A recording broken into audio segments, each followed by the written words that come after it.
Good afternoon, everybody. This is Alex with Master Odor Removal. We are servicing this beautiful Escalade today. We're going to take this off, obviously, this plastic.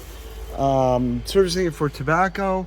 We're going to service this enormous headliner, the seats, the carpeting, the mats. Looks like they have seat covers on it as well. We'll take those off. And then we'll use our second step process to treat the AC like we always do to make sure it smells fresh and clean. All right. Anyway, busy today, so I'm not going to take a massive video. Anyway, just a beautiful vehicle. Personal items we'll take out.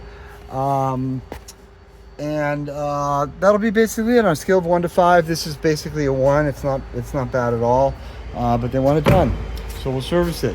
All right, that's really basically it. We always appreciate everybody watching our videos. We look forward to earning your business as well.